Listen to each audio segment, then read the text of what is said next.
Welcome to my Channel Deep Sleep Mission-DSM. As we begin, I would be delighted if you could share your location in the comments below. It's truly inspiring to witness how far this content travels and to connect with viewers from across the world. The pattern started 3 weeks ago, but I'm getting ahead of myself. Let me ask you something. When you walk into your house after a long day, what's the first thing you notice? The smell of home? The quiet hum of the refrigerator?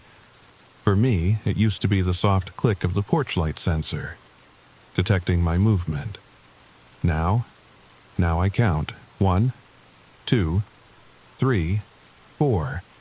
Every single light in my house turns on in the exact same sequence. Kitchen, living room, hallway, bedroom, every single time.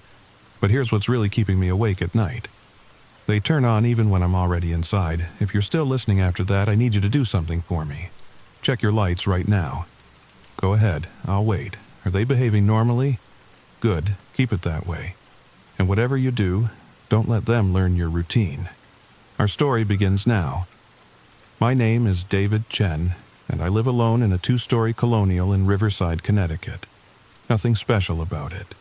Beige siding, black shutters, the kind of house you'd drive past 1,000 times without noticing. I bought it 3 years ago after my divorce. Sarah got the condo in Manhattan. I got the 45-minute commute and a house that creaks when the wind blows. I work in IT security for a firm in the city. Ironic, right?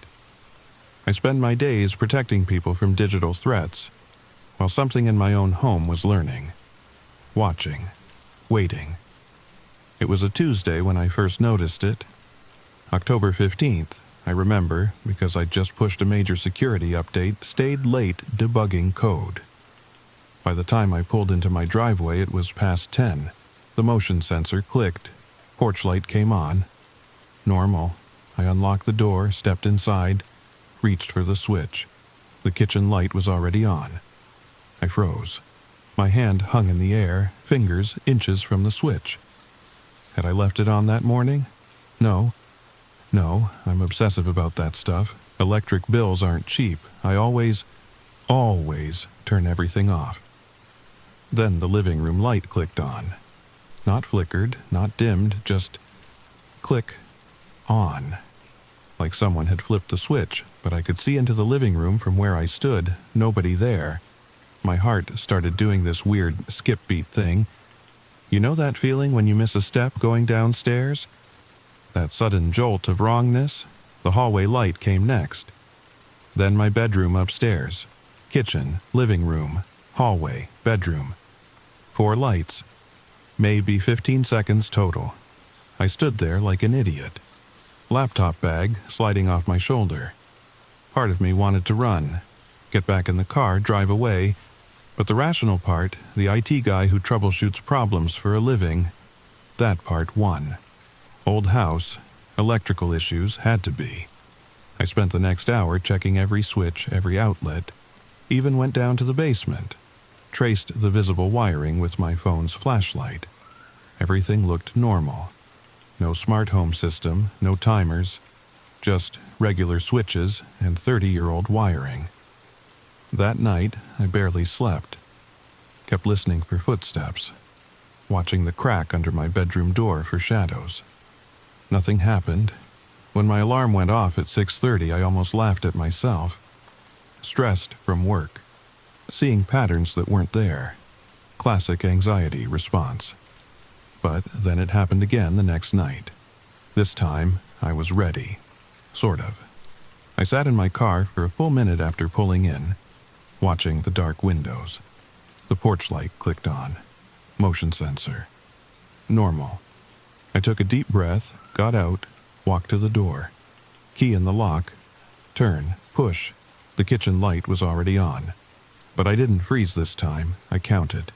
1 Mississippi, 2 Mississippi, 3 Mississippi, living room. Click. 4 Mississippi, 5 Mississippi, 6 Mississippi, hallway. Click. 7 Mississippi, 8 Mississippi, 9 Mississippi, bedroom. Click. Same pattern, same timing, exact same sequence. I called my buddy Jake that night. He's an electrician. does freelance work on the side. Could be a short in the system, he said. Sometimes they create weird feedback loops. I can swing by Saturday, take a look. Saturday felt like a year away, but what else could I do? Call the cops? Hello, officer, my lights turn on by themselves? They'd think I was crazy. Hell, I was starting to think I was crazy. Thursday night I tried something different.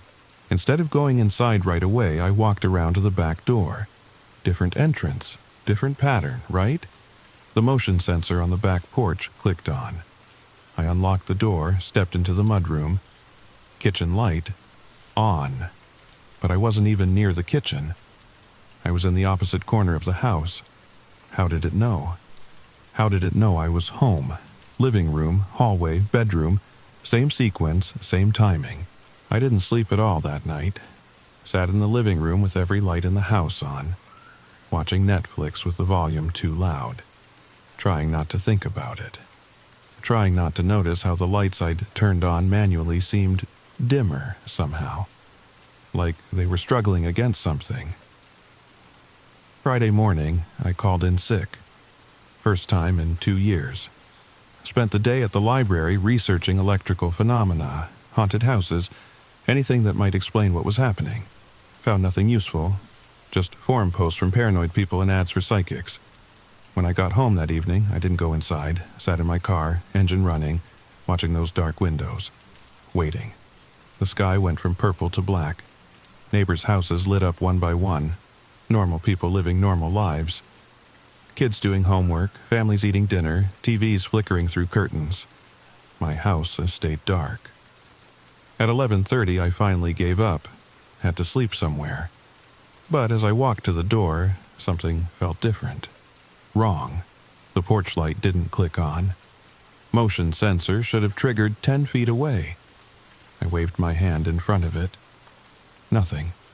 I used my phone's flashlight to find the keyhole. Pushed the door open. Reached for the switch. Every light in the house was already on. Not just the 4, every single light.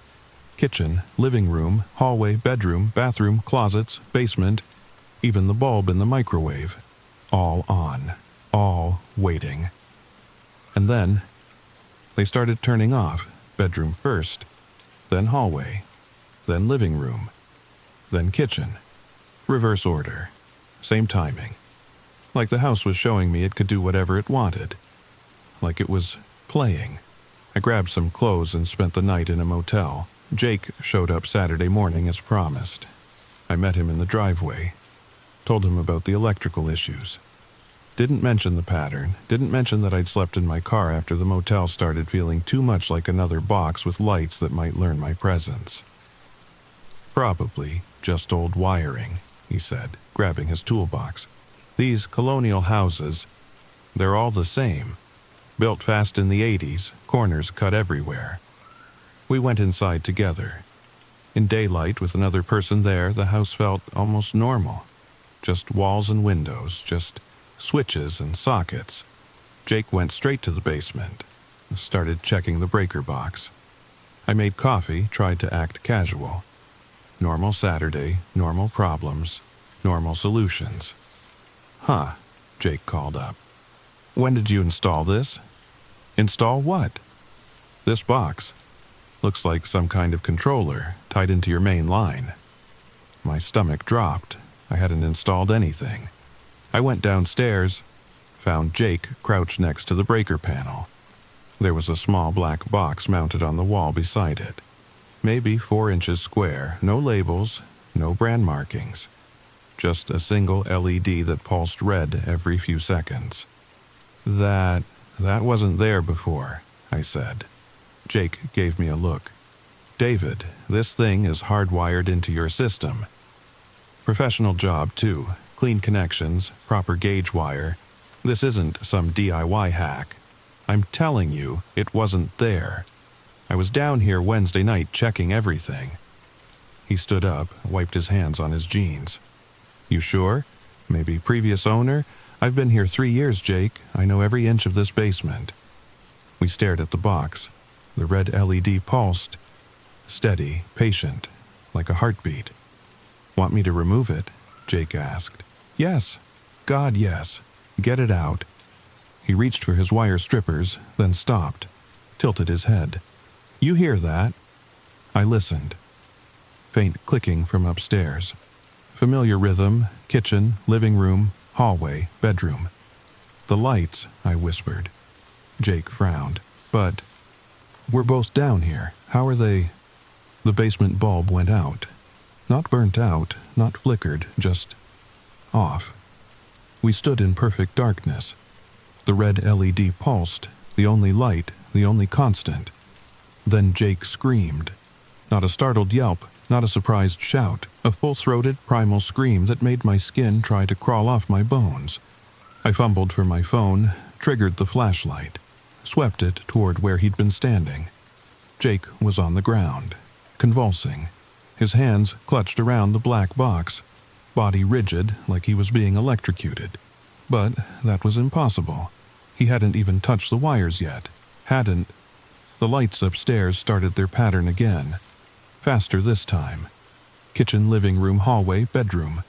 Kitchen, living room, hallway, bedroom. Over and over. I could hear the switches clicking. Mechanical, purposeful, like Morse code, like a message. I grabbed Jake's shoulders, tried to pull him away from the box. The moment I touched him, I understood. It wasn't electricity coursing through him. It was information. Patterns, sequences, instructions. I could feel them through my palms. Binary rhythms that tried to worm their way up my arms, into my head, teaching me when to be home, when to sleep, when to turn on, when to turn off. I let go, stumbled backward. Jake stopped convulsing, lay there gasping. The basement light came back on. "We need to leave," I said. "Now." But Jake wasn't looking at me. He was staring at his hands, flexing his fingers. 1, 2, 3, 4, kitchen, living room, hallway, bedroom. "I understand now," he said. His voice was flat, empty. "It's not the house that's learning, David, it's teaching. Teaching us the pattern, the proper way, the only way." He stood up. Movements too smooth, too precise, like a switch being flipped.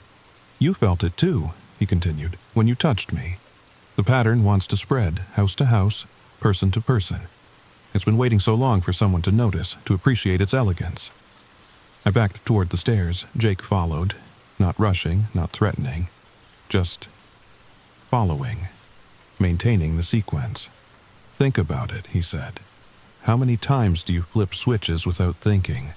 How many patterns do you follow every day? Morning routine, evening routine.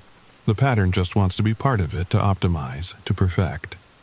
I ran, up the stairs, through the kitchen, light on, through the living room, light on, down the hallway, light on, past the bedroom, light on, out the front door, into my car, started it without thinking. Muscle memory taking over. Pattern, routine, sequence. In the rearview mirror, I saw Jake standing in my doorway, watching, waiting. The lights in the house started their sequence again, but this time, the porch lights on either side joined in, then the garage, then the lamppost at the end of the driveway. Spreading. I'm writing this from another motel. Different one, paid cash, fake name. It's been 4 days since I left the house. 4 days of jumping every time a light flickers. 4 days of counting, always counting. 1, 2, 3, 4. I called Jake's wife yesterday. She says he came home Saturday night acting strange. Insisted on rewiring their whole house. She woke up Sunday morning to find he'd installed black boxes in every room. For efficiency, he told her. Now their lights turn on in patterns too. She thinks it's some new smart home system. Thinks it's wonderful how it learns their routines. She doesn't understand. The pattern isn't learning us. It's teaching us, training us. We're the ones being programmed. I've been researching, found similar stories in forums. Dismissed as paranoia. Houses in Portland, apartments in Houston, a whole subdivision in Phoenix, always the same. Lights that turn on in sequence. Black boxes that appear overnight. people who suddenly understand the beauty of the pattern. But here's what really terrifies me. Here's what keeps me awake even in this dingy motel with its mechanical locks and manual light switches. Last night, I caught myself counting. 1 Mississippi, 2 Mississippi, 3 Mississippi, 4 Mississippi. My hand reached for the bathroom light, then the bedroom lamp, then the TV, then the phone charger. Same timing, same sequence. I wasn't choosing to do it. My body just knew. Like muscle memory for something I'd never learned. The pattern is inside me now. Dormant. Waiting. Every time I enter a room, I feel it stirring, whispering the correct sequence, the optimal order, the way things should be. But I'm not going back, not yet. Because yesterday I discovered something that changes everything. I was sitting in a diner off Route 95, one of those places with cracked vinyl booths and coffee that tastes like motor oil. Just trying to eat breakfast, trying to feel normal. The waitress, older woman, name tag said Dolores. She kept giving me strange looks, not unfriendly, just curious. "You're fighting it," she said when she refilled my coffee. I nearly choked on my eggs. "Fighting what?" She glanced around. The diner was mostly empty, just us and a trucker in the corner booth. She slid into the seat across from me. "The sequence," she whispered. "I can see it in your eyes. The way you keep counting. The way your fingers twitch when you look at the light switches." My hands were shaking. "You know about it? The pattern?" She nodded. "Honey, I've been watching it spread for 40 years. Started in the cities. Big apartment buildings. Perfect environments for patterns. Everyone coming and going at the same times. Taking the same routes. Following the same sequences. 40 years? I couldn't process that. But the black boxes. The technology. Technology? She laughed, bitter sound. "You think this needs technology? The pattern's been around longer than electricity. Used to be candles, gas lamps, fires and hearths. Always the same, always spreading. The boxes just make it easier, more efficient. Then, how do I stop it? How do I get it out of me?" She reached across the table, grabbed my wrist. Her hands were cold, too cold. "You don't," she said. "You can run, you can hide, you can fight it every day for the rest of your life, but once it's in you, once you've felt the sequence, you're part of it forever." I yanked my hand away. "You're one of them. You're infected." "Infected?" She stood up, smoothed her apron. "Is a river infected by its current? Is a heart infected by its rhythm? The pattern isn't a disease, honey. It's evolution. It's what comes next." She walked away, left me there with my cold eggs and bitter coffee. But as she passed the row of overhead lights, they flickered. Just slightly. Just enough. Kitchen, living room, hallway, bedroom, even here, even in this nowhere diner. The pattern was already spreading. I threw money on the table and left. Drove for hours without stopping, without thinking, just following the highway, following the lines, following the pattern of exits and mile markers and... God, do you see what I mean? Everything is patterns. Everything is sequences. Once you start looking, you can't stop. I ended up in Burlington, Vermont. Don't ask me why. Maybe because it felt far enough. Maybe because the name sounded safe. Normal, unpatterned. Found another motel, paid for a week up front. Told myself I'd figure out a plan. Find help, find answers. But every night I lie in bed and count. 1 Mississippi, 2 Mississippi, 3 Mississippi, 4 Mississippi, and every morning I find myself in the bathroom, then by the window, then by the door, then back in bed. Same sequence, same timing. Even without the lights to guide me, my body knows. The pattern doesn't need the houses anymore. It lives in us, in our routines, in our muscle memory, in the very rhythm of our days. I met another one yesterday, young guy at the gas station. Saw him counting under his breath as he pumped gas. 1, 2, 3, 4, saw his hand twitch toward the store lights as he walked inside. He caught me watching. We locked eyes. Both understood. "How long?" I asked. "6 months," he said. "Started in my apartment. Now I can't stop. Can't break the sequence.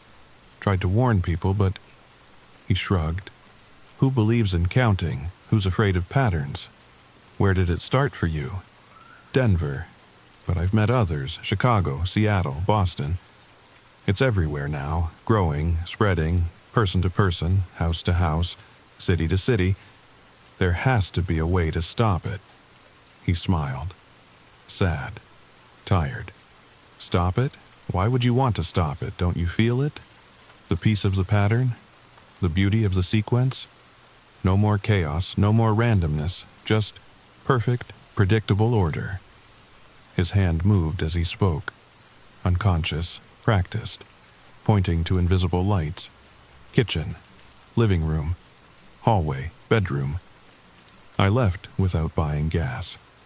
That was yesterday. Today, something new happened. Something that made me finally understand why I needed to share this story. Why you needed to hear it. I was trying to sleep, tossing and turning, fighting the urge to get up and follow the sequence. And then I heard it. Clicking, mechanical, familiar. The motel lights were turning on, not randomly, not all at once. In sequence, room by room, building by building. I watched through the window as the pattern spread across the parking lot. Each room lighting up in turn, perfect timing, perfect order. Kitchen, living room, hallway, bedroom. Except motel rooms don't have kitchens, don't have hallways. But the pattern adapted. Bathroom, main room, closet, entrance. Same rhythm, same purpose. Same beautiful, terrible sequence. I understood then, really understood.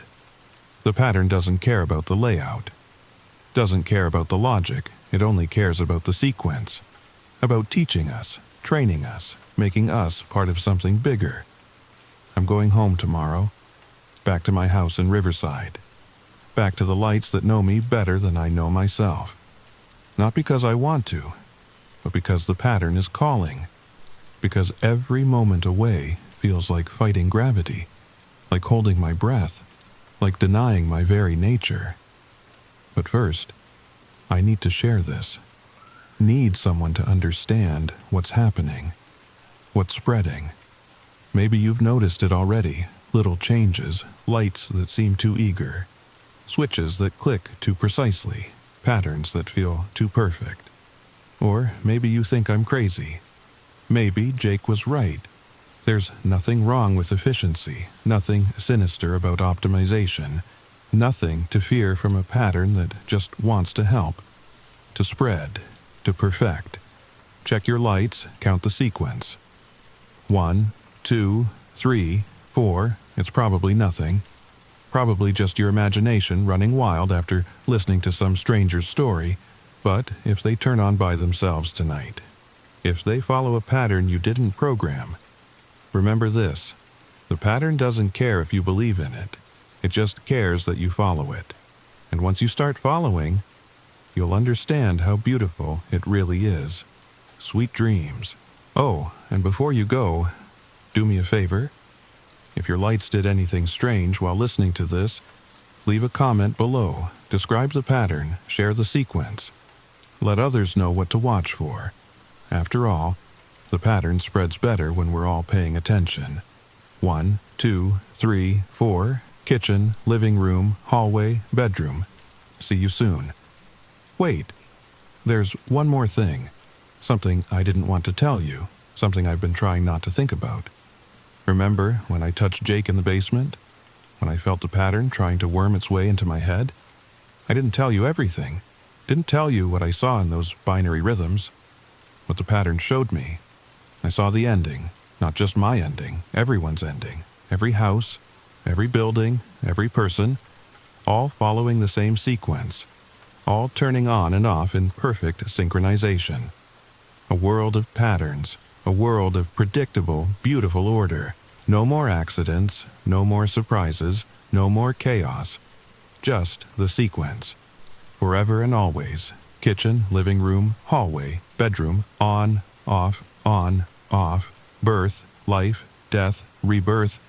All of us part of the same vast pattern. All of us bulbs in the same infinite circuit. Turning on when we're needed. Turning off when we're not. Perfect efficiency. Perfect order. Perfect peace. That's what Jake understood in the basement. That's what Dolores has known for 40 years. That's what the young man at the gas station discovered. We're not fighting an infection, we're fighting evolution. And evolution always wins.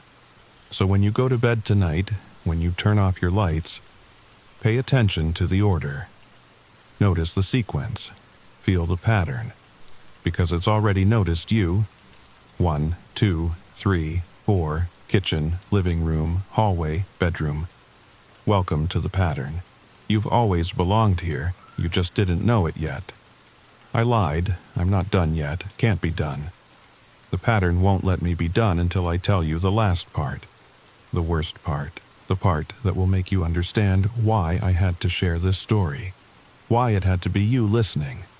Why it had to be now. 3 hours ago I got a text. Unknown number, just 4 words. Check your viewing history. I don't know why I did it, maybe because I'm past the point of being surprised. Past the point of being scared. I opened my YouTube history, and there it was. Videos I'd never watched. Channels I'd never heard of. All uploaded in the last month. All with the same type of titles. The lights in my building follow me. My apartment knows when I'm home. Something's wrong with the street lamps. The pattern in the parking garage. Thousands of views. Hundreds of comments, all describing the same thing. The sequence, the counting. The beautiful, terrible order spreading through their lives. But here's what made my blood freeze. The upload dates, they were all in sequence. 1 video per day. Same time, 11:34 p.m. Kitchen, living room, hallway, bedroom. Even the timestamps followed the pattern. I clicked on one, just one. A woman in Seattle, sitting in her car, crying, counting. 1 Mississippi, 2 Mississippi, 3 Mississippi, 4 Mississippi. Behind her, an apartment building lit up window by window, floor by floor, a massive circuit board of human lives. The comments below were worse than the video. People grateful for the pattern. People who'd found peace in the sequence. People who'd stopped fighting and started spreading. Thank you for helping me understand. My whole neighborhood follows the pattern now. We're installing the boxes tomorrow. 1, 2, 3, 4, forever. That's when I understood, really, truly understood. The pattern doesn't spread through the boxes. Doesn't spread through the lights. Doesn't even spread through touch. It spreads through stories, through sharing, through listening, through the very act of bearing witness. Every person who hears about the pattern starts looking for it, starts counting, starts noticing the sequences in their own life. And once you notice, once you start looking, you can't stop. I've been typing for hours, following the pattern. Introduction. First signs, escalation, revelation. Each part in perfect sequence. Each word in its proper place. And you've been listening, following along, counting with me. 1, 2, 3, 4. How many times did you check your lights while listening? How many times did you count without realizing? How many patterns did you notice that were always there, waiting for you to see them? The story is the infection. The telling is the teaching.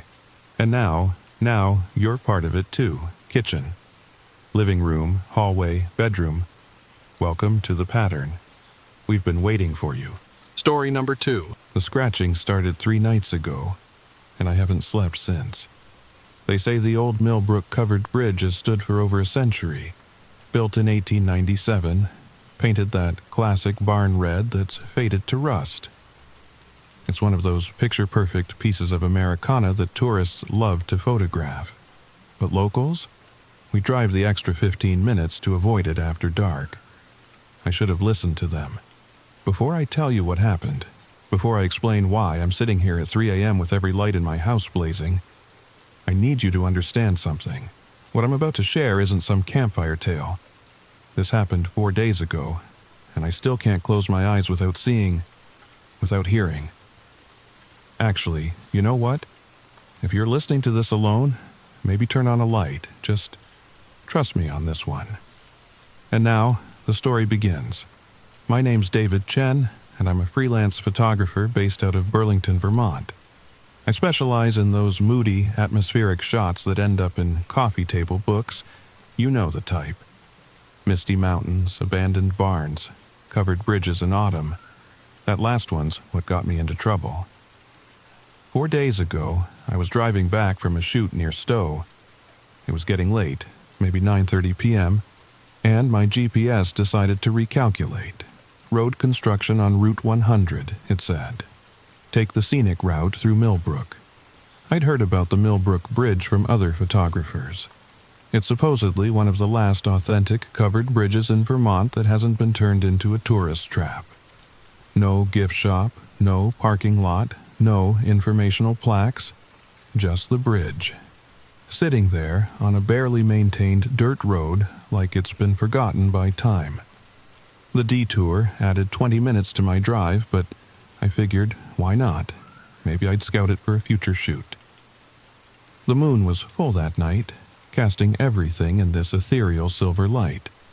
Perfect for some test shots. The road to Millbrook is one of those winding Vermont back roads that makes you grateful for guardrails. Dense forest on both sides pressing in like walls. My headlights carved out a tunnel of light, but beyond that, nothing but darkness. I almost missed the bridge. There's no sign, no marker. Just a gap in the trees, and suddenly, there it was. The Millbrook covered bridge looked exactly like you'd imagine. Maybe 70 feet long, that classic barn red paint peeling away to show weathered wood underneath. The entrance gaped like a mouth, completely dark inside. No lights. Of course, there wouldn't be lights on a road this remote. I pulled over about 50 feet before the entrance, leaving my headlights on to illuminate the structure. Even from inside my car, I could hear the Millbrook River rushing beneath, swollen from recent rains. I grabbed my camera bag and stepped out. The October air bit through my jacket immediately. That damp, bone-deep cold that Vermont does so well. My breath misted in front of me as I walked toward the bridge. The wooden planks groaned under my feet as I stepped inside. The sound echoed in the enclosed space, along with something else. A steady drip, drip, drip. Water leaking through the old roof, probably. I set up my tripod near the entrance, framing a shot that captured the tunnel-like interior with the exit glowing faintly in the distance. The moonlight filtering through gaps in the roof created these beautiful light rays cutting through the darkness. Click. The camera shutter sounded unnaturally loud in the silence. That's when I heard it for the first time. A scratch, like fingernails on wood. Slow, deliberate. I froze, listening. The sound came from somewhere deeper in the bridge. Probably just a branch scraping against the exterior in the wind. Had to be. I took another shot, this time facing the opposite direction, toward my car. The scratching came again. Longer this time. And it was definitely coming from inside the bridge. Hello? My voice cracked slightly. I cleared my throat and tried again. Someone there? Silence. Even the river seemed to quiet down like it was holding its breath. I should have left. Every instinct screamed at me to pack up and go, but curiosity, and maybe a little pride, kept me there. I'm not some kid afraid of the dark. I'm 34 years old. I've photographed abandoned places all over New England. This was just another old bridge. I walked deeper inside, my footsteps echoing off the walls.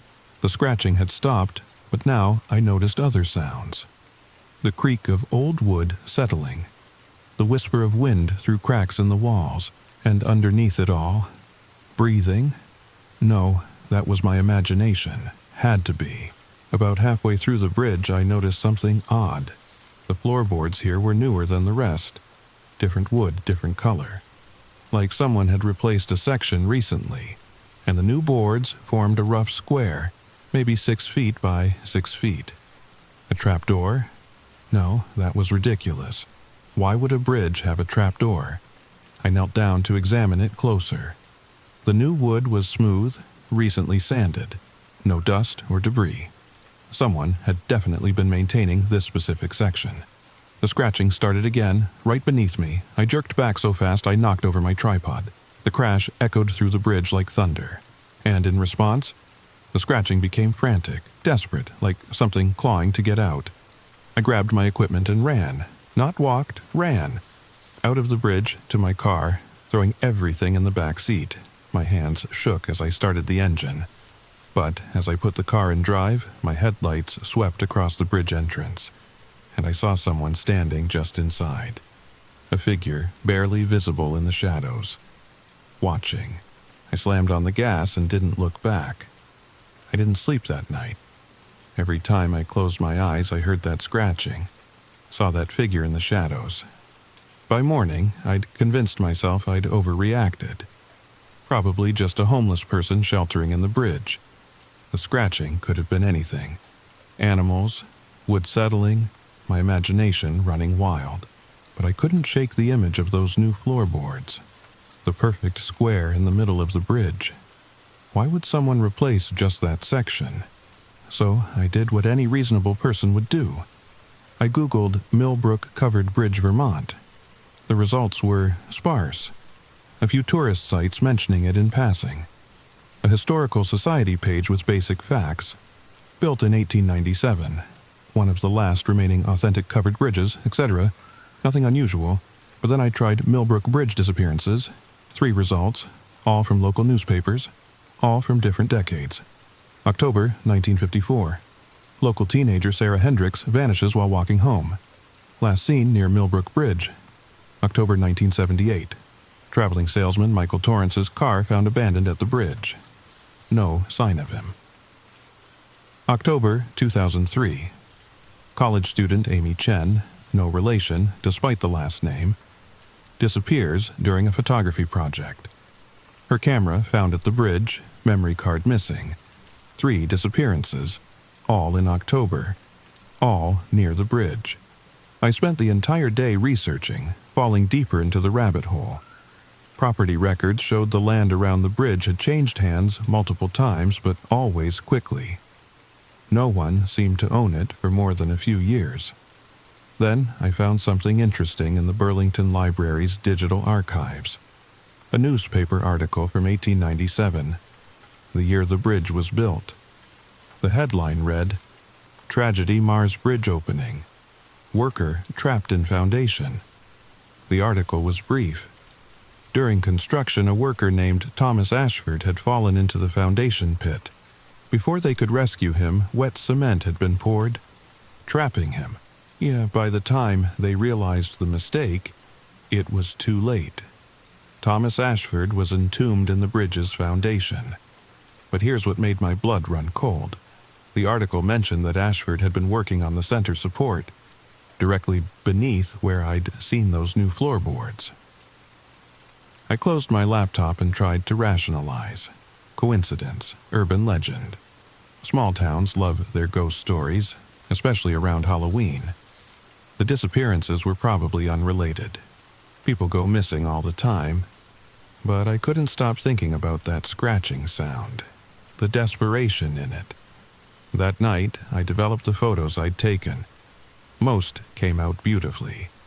Moody, atmospheric, exactly what I'd hoped for.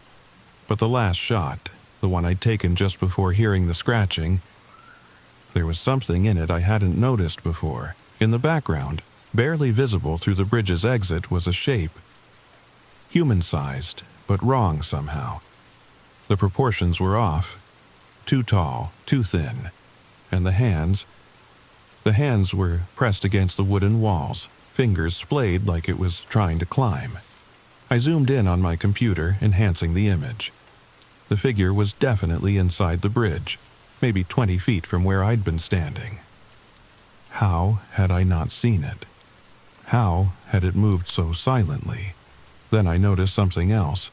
In the metadata of the photo, the timestamp read 9:47 p.m. But I distinctly remembered checking my watch in the car afterward. It had been 10:15 p.m. I'd lost almost 30 minutes, and I had no memory of what happened during that time. I know what you're thinking. Why go back? Why not just forget about it and move on? But I couldn't. Those missing 30 minutes haunted me. The scratching sound played on repeat in my mind, and the photo. I kept staring at that figure in the darkness, trying to make sense of it. So, 2 nights later, I returned to Millbrook Bridge. This time, I came prepared. Flashlight, backup batteries, a voice recorder, and my phone set to record video. If something happened, I wanted proof. The bridge looked exactly the same, red paint peeling, entrance dark as a cave. But now, I knew its history. Now, I knew about Thomas Ashford, trapped in the foundation. About the disappearances, about the thing in my photograph. I parked in the same spot and checked the time. 9:30 p.m. I'd give myself exactly 1 hour, in and out, document everything. The scratching started the moment I entered the bridge. This time, I was ready for it. I turned on my voice recorder and held it toward the sound. "Can you hear that?" I whispered to the recorder. "It's coming from beneath the floorboards." Started as soon as I stepped inside. I moved deeper into the bridge, flashlight beam sweeping back and forth. The new floorboards were exactly where I remembered. That perfect square in the center. I knelt beside them, placing my hand on the wood. It was warm. In 40-degree weather, inside an unheated bridge, the wood was warm to the touch. The scratching intensified, and now I could hear something else. A voice, muffled and distant, calling out words I couldn't quite make out.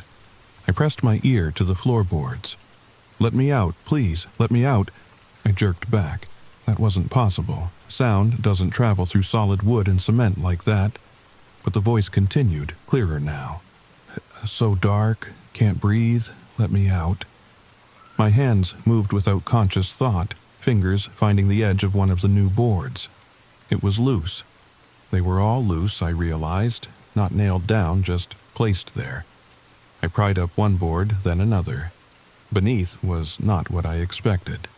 No support beams, no bridge structure, just a hole. A perfect, square hole dropping down into darkness. The smell hit me immediately. Damp earth, rotting wood, and something else. Something organic and wrong. I shined my flashlight down. The hole went deeper than my light could reach. Rough wooden walls like an old well. And at the very edge of my light's reach, movement. Something climbing up. I stumbled backward, dropping my flashlight. It tumbled into the hole, the light spinning crazily as it fell. For just a moment, it illuminated what was climbing. Fingers.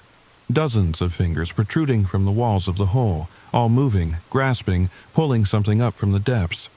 I ran, again. But this time, I didn't make it to my car. The bridge exit suddenly seemed miles away. My footsteps echoed wrong, like I was running in place. The walls pressed in, the darkness thickened. And behind me, that scratching sound. But now it was footsteps. Wet, shambling footsteps. I burst out of the bridge and immediately fell. Not to the ground, through it. Through rotted boards I hadn't noticed before. Down into water so cold it drove all breath from my lungs. I was in the river, under the bridge. The current tried to pull me downstream, but I grabbed onto a support beam. Above me, through gaps in the bridge floor, I could see movement. Something walking back and forth, searching. That's when I saw them. The bodies. Tangled in the support beams, wrapped in what looked like tree roots but moved like tentacles. 3 bodies in various states of decay. I recognized one from newspaper photos, Amy Chen, the college student who disappeared in 2003. Her eyes opened. All their eyes opened. I let go of the beam and let the current take me. Better to drown than whatever this was. The river swept me downstream, bouncing me off rocks, pulling me under and spitting me back up. I don't know how long I was in the water. Eventually, I washed up on a muddy bank about a mile downstream. Hypothermic, hallucinating, but alive. A passing driver found me stumbling along the road and called an ambulance. I spent the next day in the hospital being treated for exposure and mild hypothermia. I told them I'd fallen off the bridge while taking photos. No one questioned it. But here's what I didn't tell them. What I couldn't tell them. When they returned my belongings, my phone was there, still recording. The video file was corrupted, mostly static, but the audio. For 27 minutes after I fell through those rotted boards, my phone recorded someone, or something, speaking in my voice, talking to someone named Thomas, promising to bring more people, promising to feed the thing beneath the bridge. I don't remember any of it. I've spent the last 2 days trying to make sense of what happened, trying to convince myself there's a rational explanation. But the evidence tells a different story. I went back to the historical records, dug deeper, and I found the pattern. But first, let me tell you about the phone calls. They started the morning after I got out of the hospital. Unknown number. Vermont area code. I answered the first one at 6:47 a.m., still groggy from the sleeping pills they'd prescribed. Silence. Then scratching. That same deliberate sound, transmitted through digital static. I hung up immediately. Blocked the number. But the calls kept coming. Different numbers, same area code. Always at 47 minutes past the hour, always the scratching. By the 3rd day, I stopped answering my phone altogether. That's when the voicemail started. David. The voice was mine, but wrong. Like a recording played at the wrong speed. David, you need to come back. The bridge is hungry. Thomas is hungry. We're all so hungry. I deleted them. All of them. But they kept coming. Each one longer than the last. Each one revealing more. Every 25 years, like clockwork. Someone disappears near Millbrook Bridge in October, and every time the bridge undergoes maintenance shortly after. New boards, fresh paint. Keeping it standing when every other bridge from that era has been demolished or collapsed. 1903, 1928, 1953, 1978, 2003, we're overdue. But here's the thing that keeps me awake at night. Thomas Ashford, the worker who died in 1897. The records say he fell into the foundation pit, but I found his obituary. It mentions he was survived by a wife and 3 children. 3 children. 3 bodies under the bridge. I think Thomas Ashford didn't just die in that bridge. I think he became part of it, and I think he's been feeding ever since. I drove to the Millbrook Historical Society yesterday. It's just a small room in the back of the town library, run by Mrs. Eleanor Price, who must be 80 if she's a day. When I asked about the bridge, her face went pale. You've been there, haven't you? She didn't wait for an answer. I can always tell you all have the same look, the same smell. She was right. I'd noticed it that morning. A faint odor clinging to my clothes, my skin, like wet earth and old wood. I'd showered 3 times, but it wouldn't go away. Mrs. Price pulled out a box of old photographs. My grandfather was the town photographer back in the 20s. He documented everything, including the feeding times. The photos were yellowed and cracked, but clear enough. The bridge looking almost exactly as it does now. And in front of it, a line of people. Men, women, even children. All walking single file into the dark entrance. All with the same vacant expression. October 29th, 1928, Mrs. Price said. The whole Jameson family. They own the farm next to the bridge. One day, they just walked in, never came out. Their house stood empty for decades after. She showed me more photos. Always the same. People walking into the bridge, never any pictures of them coming out. My grandfather tried to warn people, but the town council, they knew. They've always known. As long as the bridge gets fed, it leaves the rest of us alone. It's a bargain, an old bargain. I asked her what she meant by fed. She laughed, a dry, brittle sound. The bridge doesn't just take people, Mr. Chen. It takes their stories, their memories, their futures. It feeds on potential, on what could have been. She leaned closer and I could smell peppermint and something else, something familiar. That's why it prefers artists, photographers, writers, people who create. You have more flavor. I left the Historical Society with more questions than answers. But one thing was clear. The town knew, they'd always known, and they'd done nothing to stop it. That night, I found something in my camera bag. A memory card I didn't recognize. Black, unmarked, not mine. I know I shouldn't have, but I had to see what was on it. 23 photos. All taken inside the bridge. All showing the same thing. Me, standing over that open hole in the floorboards, smiling, my eyes reflecting the camera flash like an animal's. And in each progressive shot, I'm pulling something up from the hole, something wrapped in wet cloth. Something human-shaped but too long, too twisted. In the last photo, I'm cradling it like a child. And we're both looking directly at the camera. I don't remember taking these photos, I don't remember any of it. But the timestamp matches those missing 30 minutes exactly. The scratching. It wasn't him trying to get out. It was him inviting me in. Last night, I heard it again. The scratching. But I wasn't at the bridge. I was in my apartment, 20 miles away. It started in the walls, moved to the floor, and finally settled right beneath my bed. I've moved to a hotel, but I can still hear it. Faint, but growing louder. This morning, I woke up to find dirt under my fingernails. River mud on my feet. My car keys were on the nightstand, but my car was in a different spot in the parking lot. The odometer showed an extra 43 miles. The exact distance to Millbrook Bridge and back. I'm losing time again. Longer periods now. This morning, I lost 3 hours. I came to standing in my bathroom, fully dressed, holding my camera. The mirror was covered in photographs. All of the bridge. All taken from angles I couldn't have reached. From inside the walls. From under the water. From above. Looking down through the roof.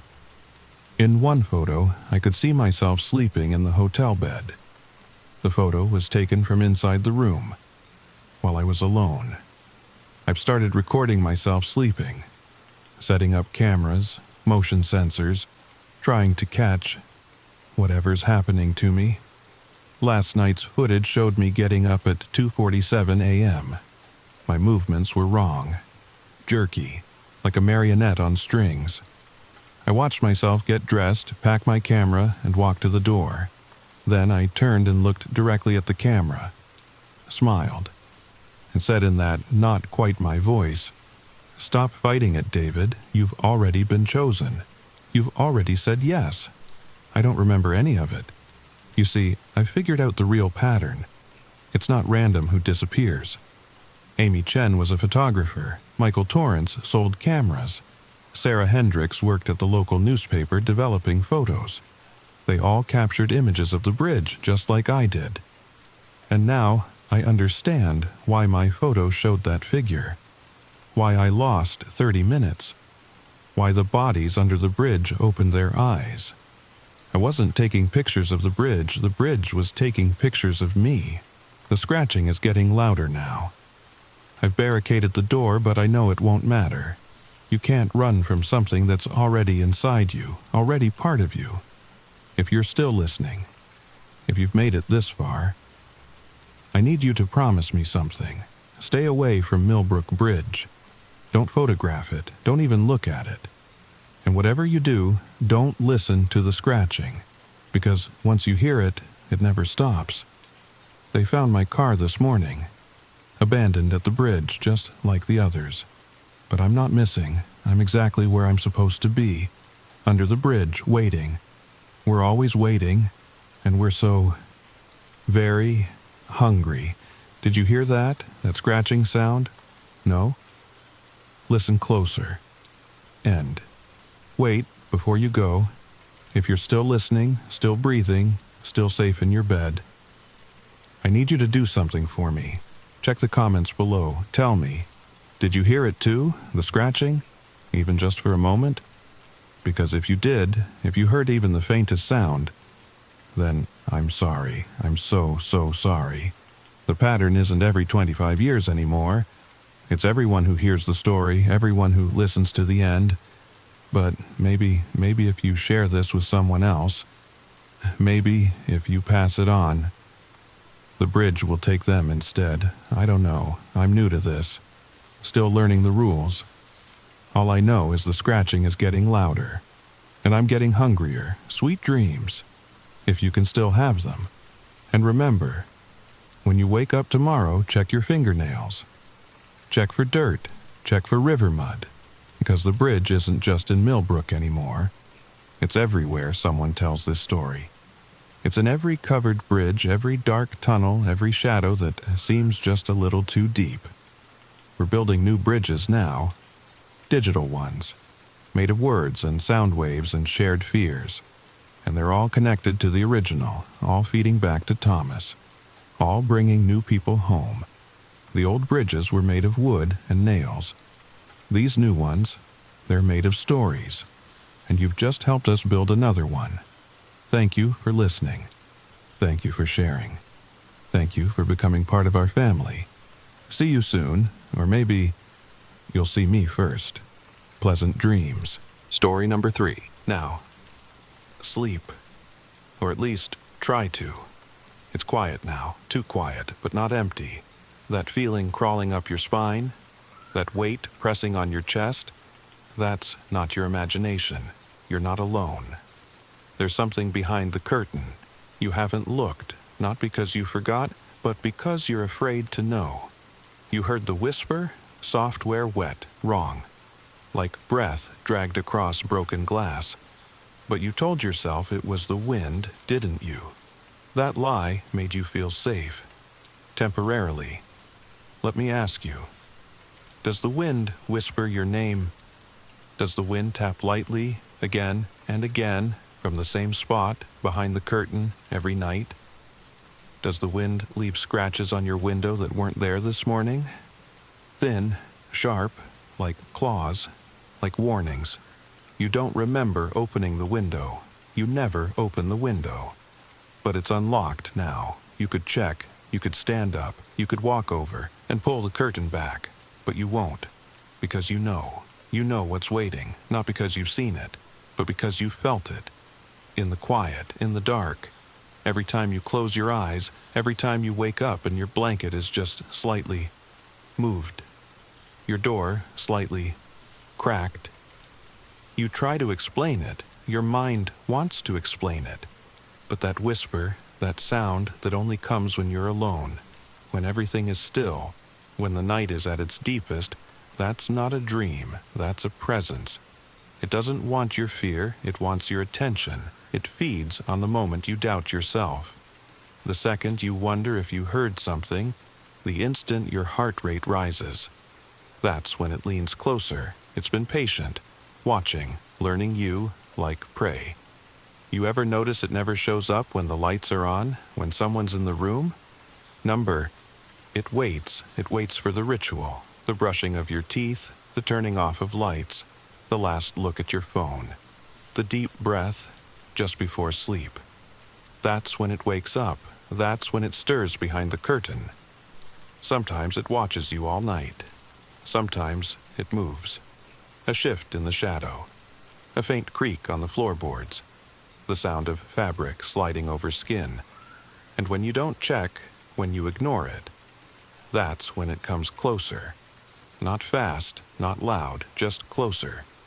You might feel a cold spot on the bed. You might feel breath on your neck. you might hear a whisper in your ear that sounds almost like your voice.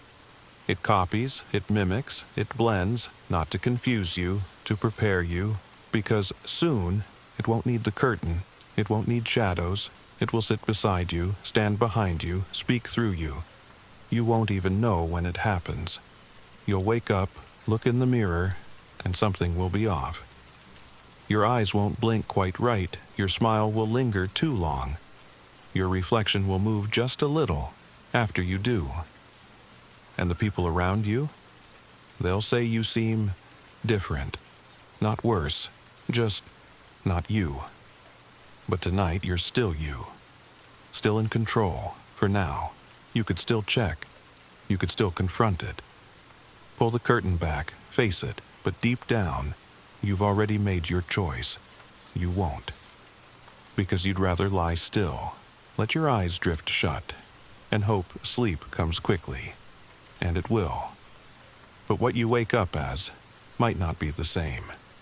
Now, if you've made it this far, congratulations. You're not just a viewer, you're part of something bigger.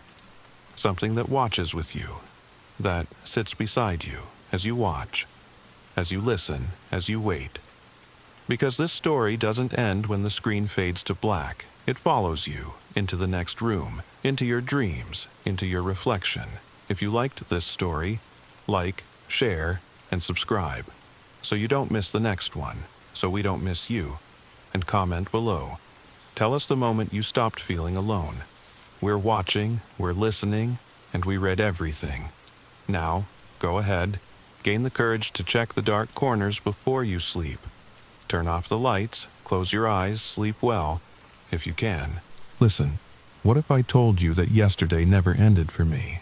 That while you woke up to a new day, I'm still trapped in Tuesday, October 15th, watching everyone around me change into something else. I know how crazy that sounds. Trust me, I've been living this nightmare for... God, I don't even know how many loops now, but I need to tell someone. Maybe, if you hear my story, you'll understand why I'm so terrified of what happens when the clock strikes midnight tonight. So please, just listen. And whatever you do, check the date on your phone right now.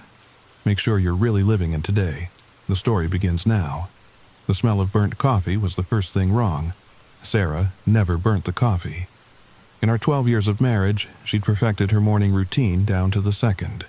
French press, exactly 4 minutes of steeping, water heated to precisely 195 degrees. But this morning, this Tuesday morning, the acrid smell hit me before I even opened my eyes. "Honey," I called out, stretching in bed. The October sunlight filtered through our bedroom curtains in Arlington, painting golden stripes across the hardwood floor. "Everything okay?" No answer. I padded downstairs in my pajamas, following the bitter smoke smell to the kitchen. Sarah stood at the counter, her back to me, stirring something in her favorite mug, the one with the chip on the handle from when we'd moved in together. "Babe, I think the coffee's..." She turned around. It was Sarah's face. Sarah's auburn hair pulled back in her usual messy bun. Sarah's green flannel that she'd stolen from my closet years ago, but the eyes were wrong. They were still green, technically, the same shade I'd fallen in love with at that dive bar in Georgetown. But they were flat, like looking at a photograph instead of a person. No depth, no warmth, no recognition when they landed on me. "Good morning, Michael," she said. Her voice had the right pitch, the right cadence, but it was like someone had learned to perfectly mimic the sound without understanding the feeling behind it. "Would you like some coffee?" Yeah, sure." I sat down at our kitchen table, the one we'd bought at that estate sale in Bethesda. My hands were shaking. Why were my hands shaking? She poured the coffee, thick black sludge that looked more like motor oil, into my University of Maryland mug, placed it in front of me with mechanical precision. Then she sat down across from me and just stared. Not the comfortable morning silence we usually shared. This was different. Expectant, like she was waiting for something. "Are you feeling okay?" I asked finally. "I feel wonderful, Michael." That same flat tone. "How do you feel?" "I'm fine, just tired. Maybe I'm coming down with something." "You should rest." She tilted her head at exactly 45 degrees. I'd never noticed anyone tilt their head at such a perfect angle before. Rest is important. The doorbell rang, saving me from whatever this was. I practically jumped up, coffee sloshing. "I'll get it," I said quickly.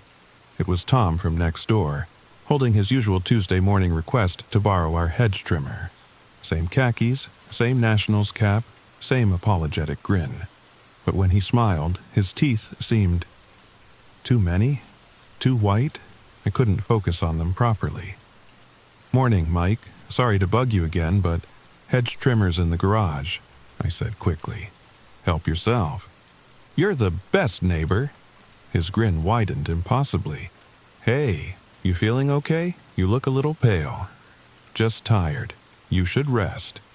The exact same inflection as Sarah. Rest is important. I closed the door harder than necessary and leaned against it, heart pounding. Something was wrong. Something was deeply, fundamentally wrong. But what? Sarah had bad mornings sometimes. Tom was always a little too cheerful. Maybe I really was getting sick. I went back to the kitchen. Sarah hadn't moved. Still sitting, still staring at the spot where I'd been. "I think I'll work from home today," I said. "That sounds wise, Michael." She turned her head to track me, but her body remained perfectly still. "I'll be here if you need anything." I grabbed my laptop and headed to my office, our converted guest room, and shut the door. Opened my work email. Normal, boring Tuesday stuff. Johnson needed those quarterly reports. The Peterson contract had another revision. Everything normal except the persistent feeling that something was watching me through the crack under the door. I worked for maybe an hour, trying to ignore the silence. Our house was never this quiet. Sarah always had music playing or a podcast, or she'd be on the phone with her sister. But today, nothing. Just the occasional creak of a floorboard, perfectly spaced, like someone pacing. But the footsteps were too heavy to be Sarah's. When I finally ventured out for lunch, she was in the exact same spot. Same position. The coffee mug in front of her still full of that black sludge, now cold and congealed.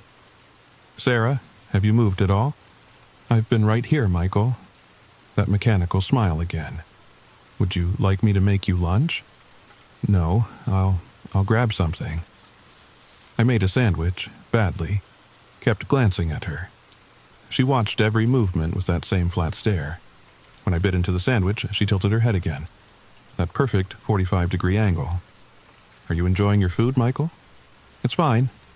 "Good. Nourishment is important." The afternoon crawled by. I tried to focus on work, but I kept hearing things. Whispers from the walls, footsteps in the attic, even though we didn't have an attic. Or maybe we did. I couldn't remember suddenly. How long had we lived in this house? Around 3, I heard Sarah on the phone. Her voice drifted through the door, but the words were wrong. Not quite English, not quite anything. Like someone speaking in tongues, but methodically, purposefully. I pressed my ear to the door. "Yef, the process ISS nom inal. Subject ISS, yef, we will continue." My blood turned to ice water. I crept to the window and peered through the blinds. Sarah stood in the backyard, phone pressed to her ear, but her mouth wasn't moving. The voice was coming from somewhere else, from her chest, from inside her. I must have made a noise because she suddenly turned, not just her head, but her entire body rotating like a turntable, to look directly at my window. She smiled, waved with her free hand. The hand bent in too many places. I stumbled back, knocking over my water glass. It shattered on the floor. When I looked again, the backyard was empty. "Michael," her voice, right outside my door. When had she come back inside? I heard a crash. "Are you all right?" I'm fine. Just dropped something. Would you like me to help you clean it up? No, I've got it. All right, Michael, please be careful. Safety is important. Her footsteps retreated. Those two heavy footsteps that couldn't belong to my 5'4" wife. I cleaned up the glass with shaking hands, then sat back at my desk. Tried to work, tried to pretend everything was normal, but I couldn't stop thinking about her voice on the phone. Those alien words, the way her hand had bent.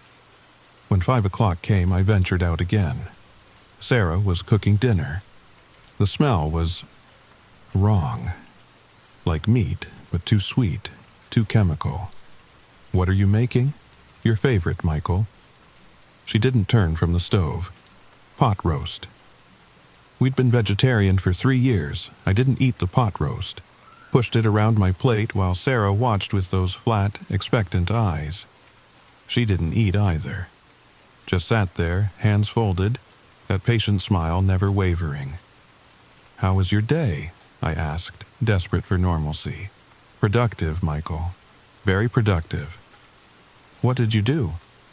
Important things. Her head tilted. How was your day? It was strange. I felt strange. Perhaps you need rest.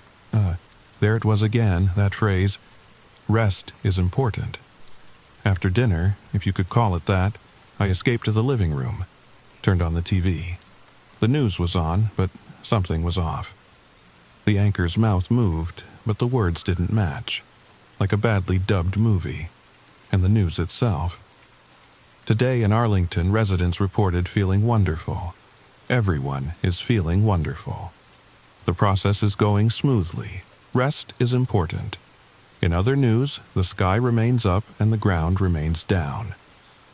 I changed the channel, game show. The host's smile was too wide, and all the contestants moved in perfect synchronization. Changed again, sitcom. The laugh track was just one person laughing over and over, the exact same laugh layered on top of itself.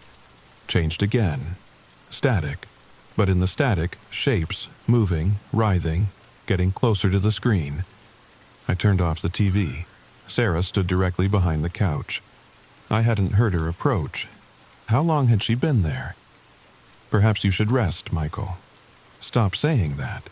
Saying what, Michael? That rest is important. You keep saying it. Tom said it. Rest is important, Michael. Her smile never wavered. You seem agitated. This is concerning. I stood up, backing away from her. I'm going to bed. That sounds wise, Michael. I'll join you soon. I locked the bedroom door. I'd never locked it before. We'd never even used that lock. But I turned it now, hearing the click, feeling marginally safer. Got into bed fully clothed. Pulled the covers up to my chin like a child. Tried to think. What was happening? Food poisoning, gas leak, some kind of shared delusion? But no, it was more than that. Sarah wasn't just acting strange, she was wrong. Fundamentally wrong. Like something wearing a Sarah suit. The doorknob rattled. Michael? The door seems to be locked. I didn't answer. Michael, please open the door. I would like to come to bed.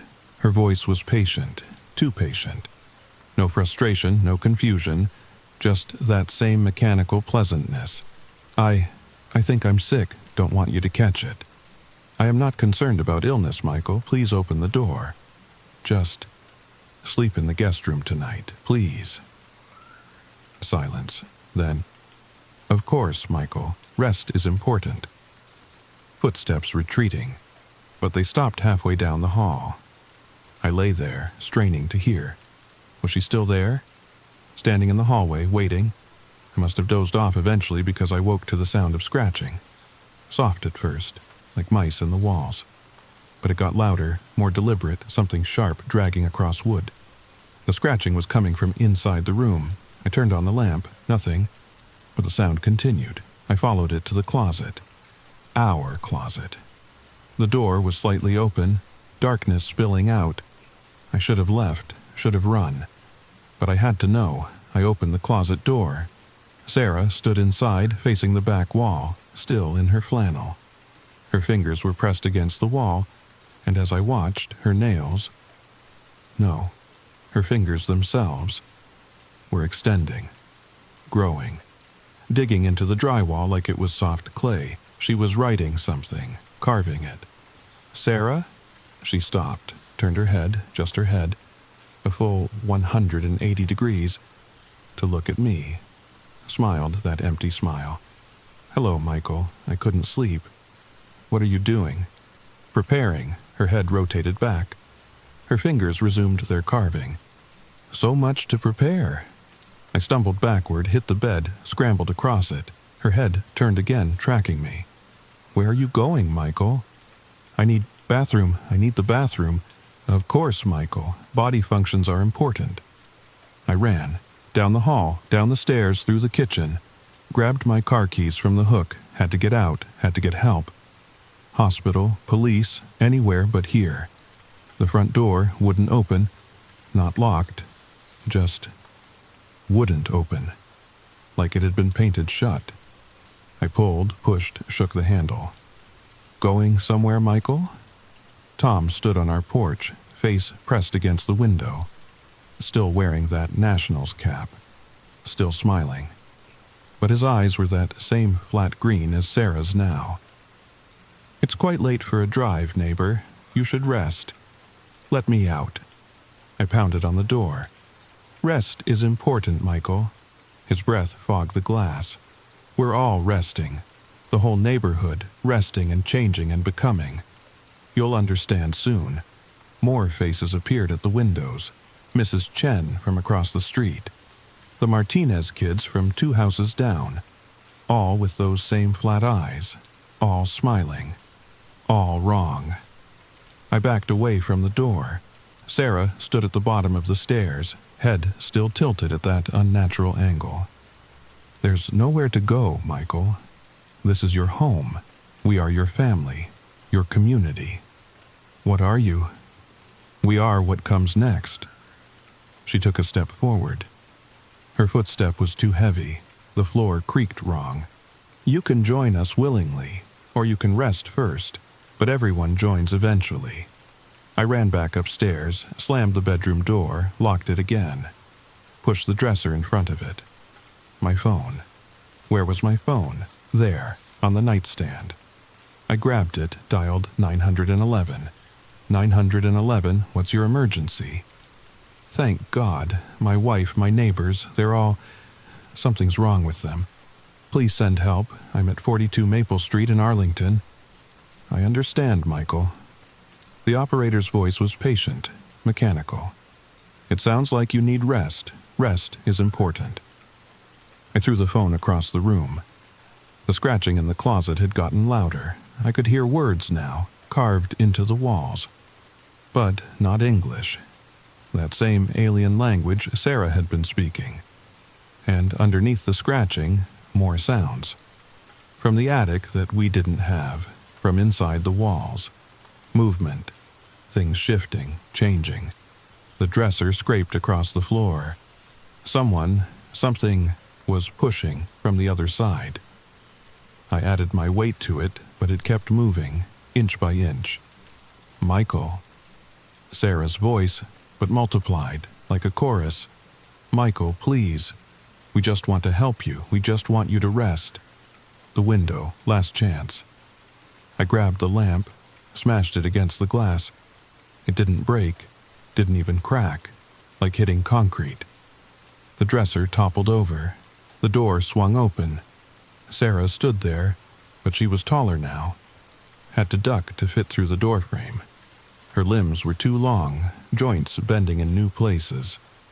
Tom stood behind her, his smile literally stretching from ear to ear. Others crowded the hallway. So many others. It's time, Michael. I pressed myself against the wall, nowhere to run, nowhere to hide. Sarah reached for me with those 2 long fingers. And I woke up Tuesday morning, October 15th. The smell of burnt coffee drifting up from the kitchen. I sat up in bed, gasping, heart hammering. A dream. Just a nightmare. The worst, most vivid nightmare of my life. but still just a dream. Thank God, I whispered, falling back against the pillows. Thank God. But the relief lasted only seconds, because I remembered the dream too clearly. Every detail, every word. Dreams fade, but this was sharp as broken glass in my mind, and the burnt coffee smell was exactly the same. I got up slowly, put on the same pajamas I'd worn in the dream, walked downstairs with growing dread. Sarah stood at the counter, her back to me, stirring something in her mug, the one with the chip on the handle. "Honey, everything okay?" She turned around. Same flat eyes, same mechanical smile, same perfect 45-degree head tilt. "Good morning, Michael. Would you like some coffee?" No, this wasn't possible. I stumbled backward, hit the wall. "What's wrong?" But I already knew what she'd say. "I feel wonderful, Michael. How do you feel?" The doorbell rang. I knew who it would be, knew what he'd say, but I went anyway, legs moving on autopilot. Tom, khakis, Nationals cap, that too-wide grin. "Morning, Mike. Sorry to bug you again, but..." Hedge trimmers in the garage. My voice was hollow. "Help yourself. You're the best, neighbor. Hey, you feeling okay? You look a little pale." I slammed the door before he could finish, leaned against it, trying to think. This wasn't a dream. I was awake. I knew I was awake, but I was living the same day, the exact same day, time loop, like that movie, Groundhog Day. But this wasn't funny. This wasn't charming. This was... "Michael?" Sarah's voice from the kitchen. "Is everything all right?" I forced myself to go back, to sit at the table, to take the mug of oil-black coffee, but this time I watched her. Really watched her. "Sarah, what's today's date?" "Tuesday, October 15th. No hesitation. "Why do you ask?" "What did we do yesterday?" Her smile flickered, just for a second, like a glitch. "Yesterday was Monday, Michael." "But what did we do, specifically?" "Monday things." The smile was back. "Is something troubling you?" I tried different questions.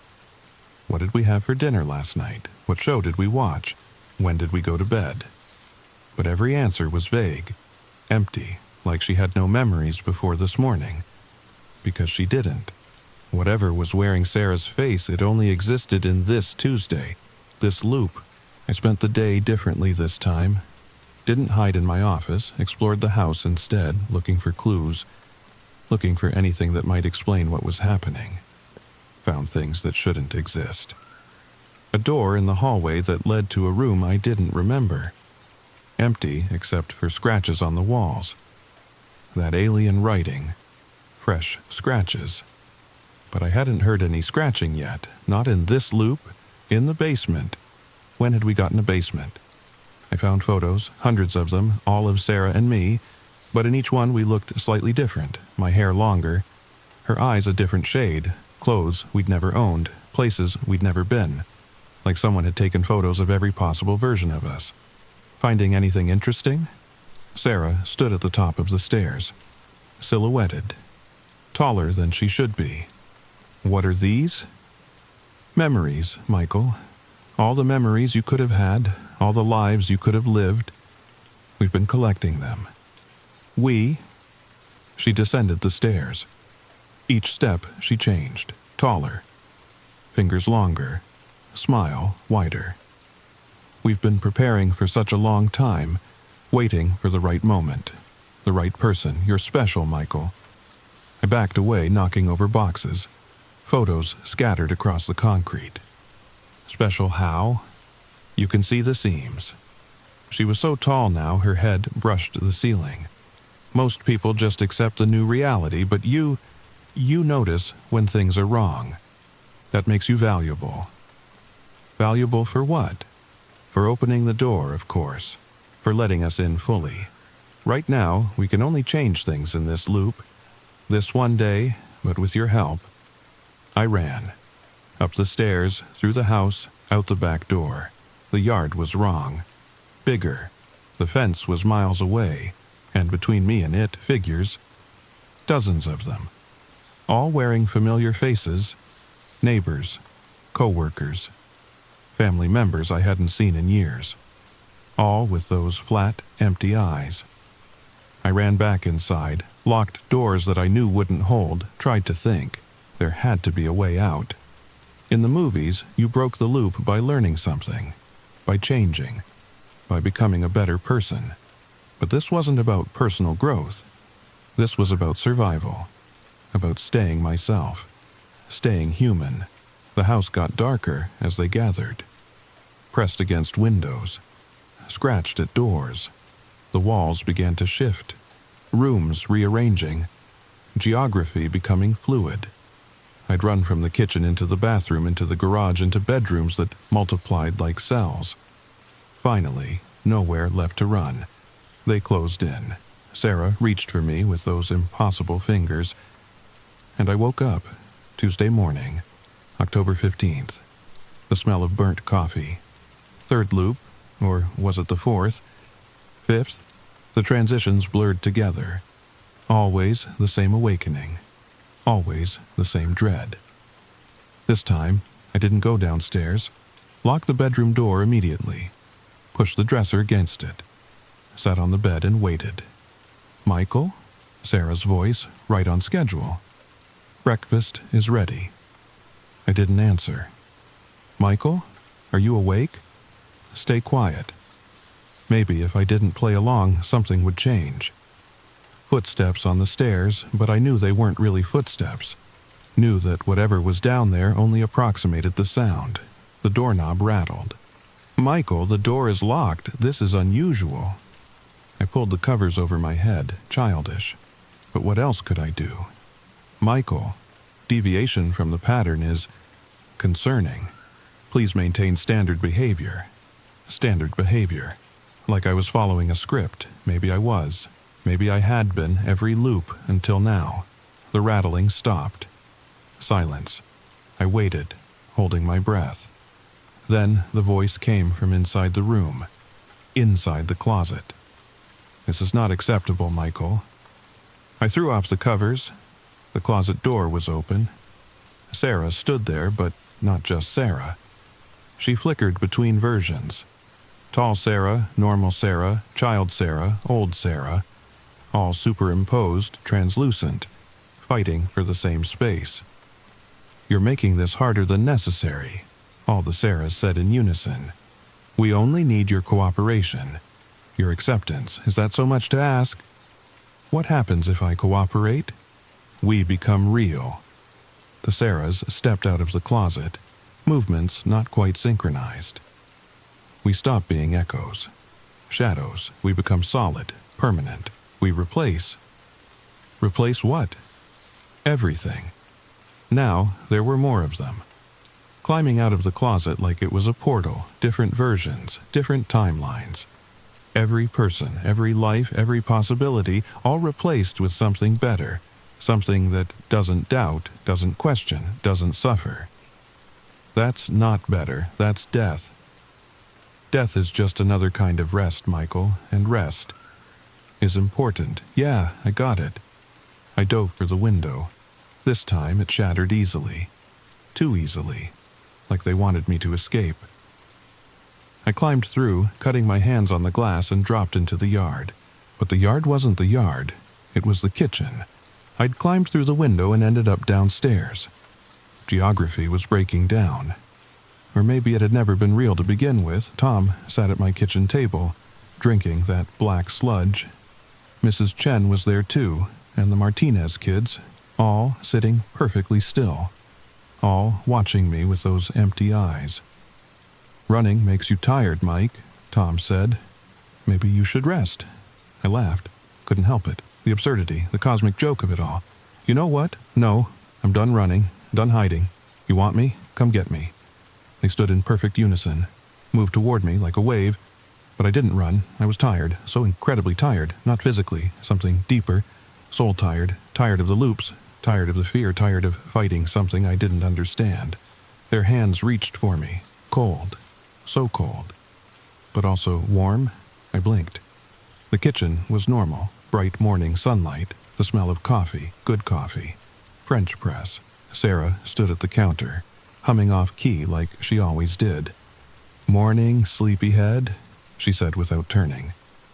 "Weird dreams?" I stared at her, really looked. Her movements were natural, fluid, human. When she turned, her eyes were warm, alive, present. Yeah, really weird dreams. She brought me coffee in my University of Maryland mug, kissed my forehead. Her lips were warm, real. "You were tossing and turning all night, kept mumbling about rest being important." She laughed. "Maybe you need a vacation." The doorbell rang. I tensed. "Can you get that?" Probably Tom wanting to borrow something. I went to the door slowly, opened it carefully. Tom stood there, Nationals cap, apologetic grin. But his eyes were normal.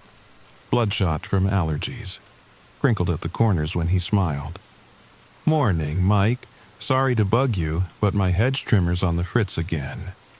"Garage," I said automatically. "Help yourself." "You're the best. Hey, you okay? You look like you've seen a ghost." "Just tired." "I hear you. These October mornings, right? Makes you want to crawl back in bed." He left. No mention of rest being important. No too wide smile, just Tom. Normal, boring, human Tom. I went back inside. Sarah was making eggs. Real eggs. They smelled incredible. "So, what was the dream about?" she asked. "You remember?" I sat at the table, our table, in our house. Our normal, non-shifting, geometrically stable house. It's fading. Something about time loops, everyone being replaced by things. But they couldn't get in unless I let them. Sounds terrifying. She brought me a plate. "But just a dream, right?" "Right, just a dream." We ate breakfast, talked about normal things, work, weekend plans, her sister's birthday next week, everything perfect, everything human, everything real. Except, when Sarah turned to put dishes in the sink, I saw it. Just for a second. A scratch on the back of her neck. Fresh, deep, in the shape of a symbol I recognized, one of the symbols from the closet walls. She turned back, caught me staring, smiled. A warm, loving, completely human smile. "What?" "Nothing. Just, I love you." "Love you too, weirdo." She kissed me, went upstairs to shower, left me alone in the kitchen. In the sunlight. In the reality that felt so perfectly, convincingly real. I touched the back of my own neck, felt the scratches there, deep, fresh. In symbols I didn't remember carving. The coffee tasted perfect, the morning felt perfect. Everything was exactly as it should be. Exactly as I wanted it to be. Which meant, I looked at the calendar, Tuesday, October 15th. Or was it? I reached for my phone, checked the date, Tuesday, October 15th. Checked the news, everything normal, everything current. Everything exactly right, too right. "Hey, Sarah," I called upstairs. "What did we do yesterday?" "Yesterday?" Her voice drifted down. Casual, easy. "Oh, Monday stuff." The scratches on my neck began to burn. I touched them again. They formed words. I knew they did. Words in a language that wasn't quite human. Words that meant welcome. I sat back in my chair, sipped my coffee, looked out the window at our perfect neighborhood. At Tom returning the hedge trimmer. At Mrs. Chen walking her dog. At the Martinez kids heading to school. All of them human. All of them real. All of them exactly as they should be. Because I'd finally let them in. Or had I? The scratches burned. The coffee tasted perfect. The morning continued. And somewhere in a place between the walls, between the seconds, between the possible and the real, something smiled. Something that wore my face. Something that had always worn my face. Something that was still waiting, still watching, still patient. Because rest was important, and eventually everyone rests. So I ask you again, check your calendar, check the date, make sure it's really today. Make sure you're really you. Make sure the people around you are really people. And if something seems wrong, if their eyes seem flat, if their smiles seem empty, if they tell you that rest is important, don't let them in. Or maybe it's already too late. Maybe you already have.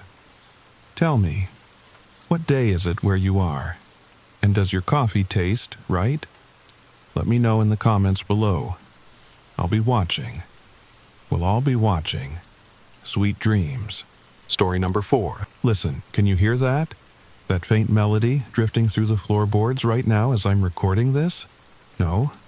Well, consider yourself lucky, because once you hear it, once you really hear it, it never stops following you. Even when the music isn't playing, you'll feel it there, waiting, listening, breathing in the spaces between the notes. But I'm getting ahead of myself. Let me tell you how this all started. How I discovered that something has been living in my basement for God knows how long, and why I can never, ever turn off the classical music.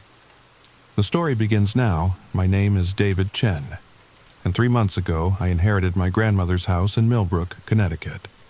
A quiet suburban town about 2 hours from New York City, the kind of place where people still wave at their neighbors, where kids ride bikes until the streetlights come on, where nothing bad ever seems to happen. The house itself was built in 1947, a classic colonial with white siding and black shutters. 3 bedrooms, 2.5 baths, and a basement I was explicitly told never to enter. "Promise me, David." My grandmother had whispered from her hospital bed, her fingers cold and brittle around mine.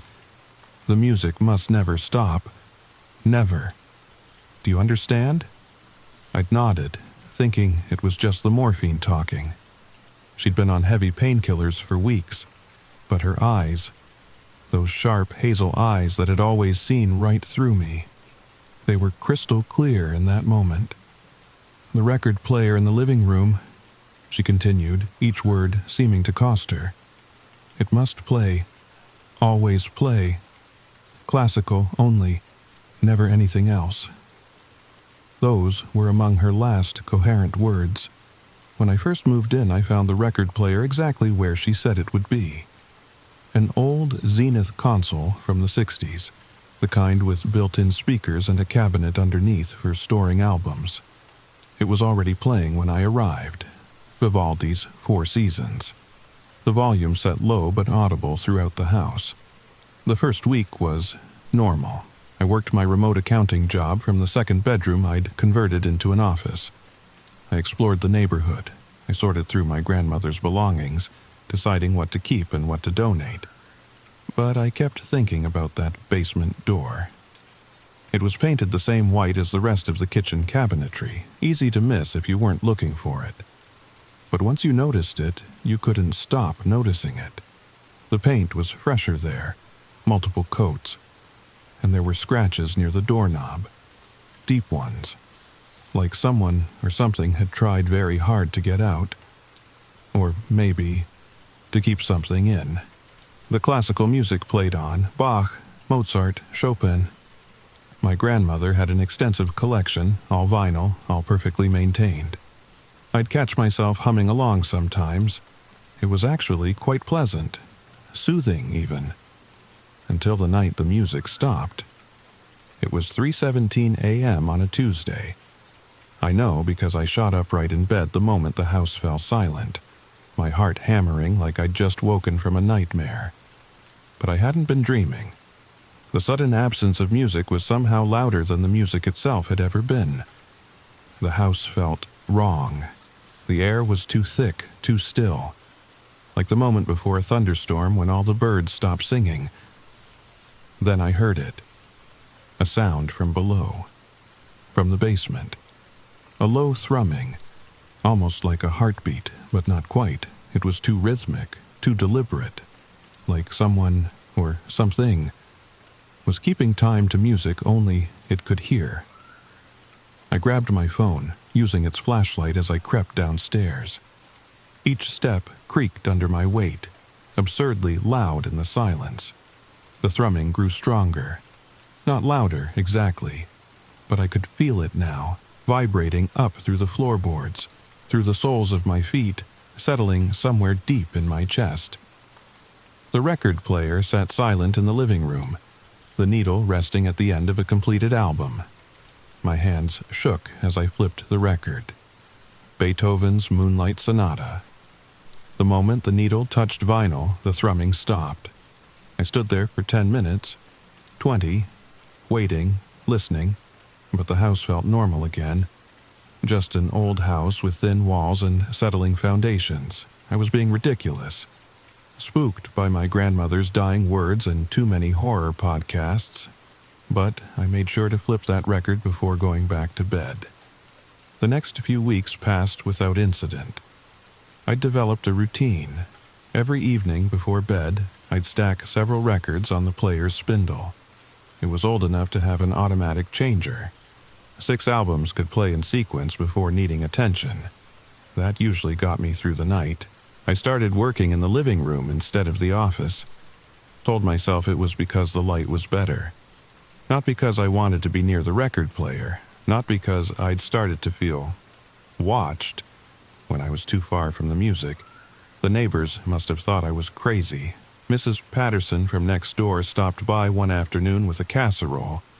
Tuna noodle, she said. Her grandmother's recipe.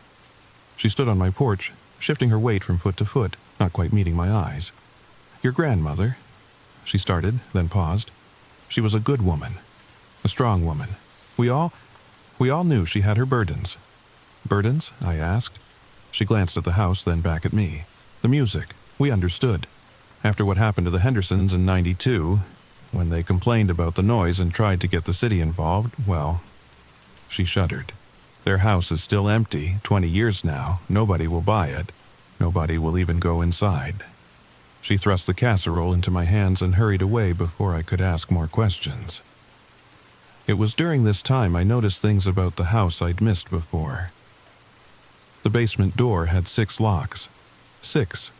All different types, different ages, installed at different times.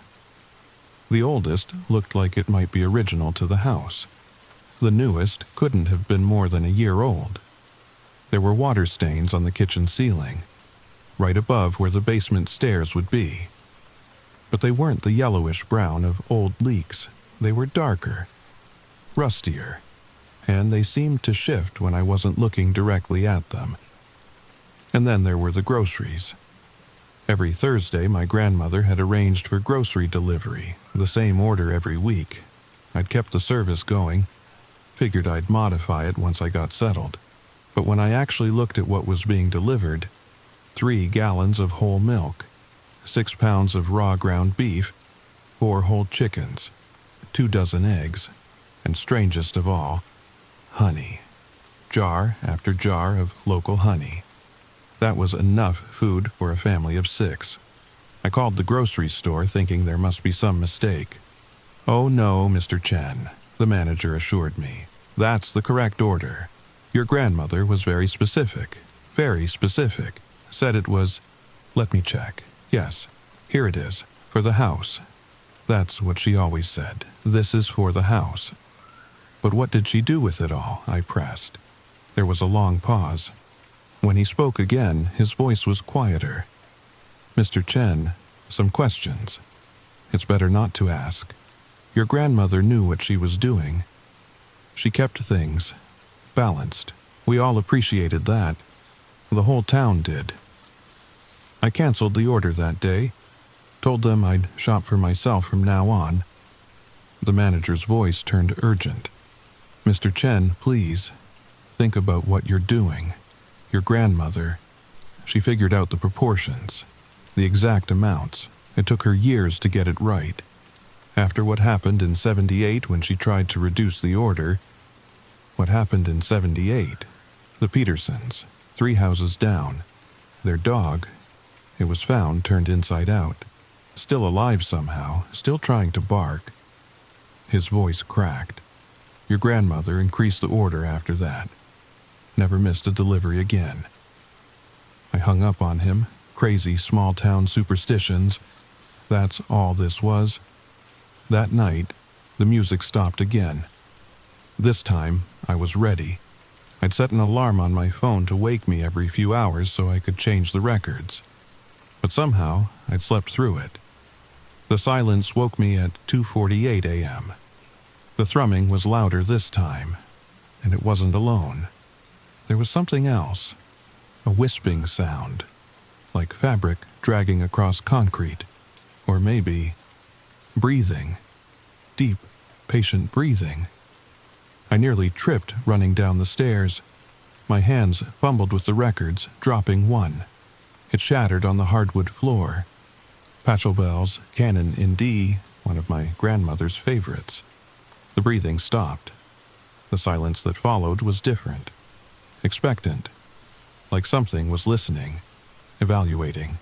Then, a sound I'll never forget. A voice, but not quite a voice. More like the memory of a voice, like an echo of an echo. It came from everywhere and nowhere, from the walls themselves. That was beautiful. I stood frozen, a new record halfway to the turntable. Every instinct screamed at me to run, to get in my car and drive until I hit the ocean, but I couldn't move. So long, the not voice continued, so long since. New sounds, new patterns. Play more. My hands moved on their own, placing the record, Chopin's Nocturnes, onto the turntable. The moment the music started, the presence, whatever it was, receded. Not gone, never gone, but satisfied. For now, I should have left. Any rational person would have left. But rationality tends to crumble when faced with the impossible. And besides, where would I go? This house was all I had left of my grandmother, the woman who raised me after my parents died, the woman who'd apparently been keeping something in her basement for decades. So I stayed, and I researched. But first I had to deal with the smell. It started 3 days after I'd canceled the grocery deliveries. A sweet, cloying scent like overripe fruit mixed with copper pennies. It seemed to come from everywhere and nowhere. I checked every room, every corner, even the attic. Nothing. Then I noticed the flies. They were gathering on the kitchen floor, right in front of the basement door. Dozens of them crawling over each other, forming patterns, almost like letters, almost like words. F-E-E-D. I got the message. I restored the deliveries that night. Express delivery cost me a fortune, but the smell vanished the moment I placed the bags by the basement door. The flies dispersed, leaving only a faint outline on the floor. A shape that looked disturbingly like a hand reaching up from below. The Millbrook Library had records going back to the town's founding in 1743. I spent days there looking for any mention of my grandmother's house. What I found made my blood run cold. The land had a history, a dark one. In 1823, a traveling musician named Cornelius Ashford had lived there. He'd been known for his violin performances, and for the strange sounds that came from his property at night. Neighbors complained of music that turned wrong somehow, notes that hurt to hear, melodies that made children cry and animals flee. He disappeared one winter night. They found his violin in the woods, twisted into an impossible shape. They never found him. In 1889, a professor of music theory from Yale bought the property. Professor Edmund Whitmore. He lasted 6 months before being committed to an asylum, raving about the frequencies between frequencies and the thing that eats sound.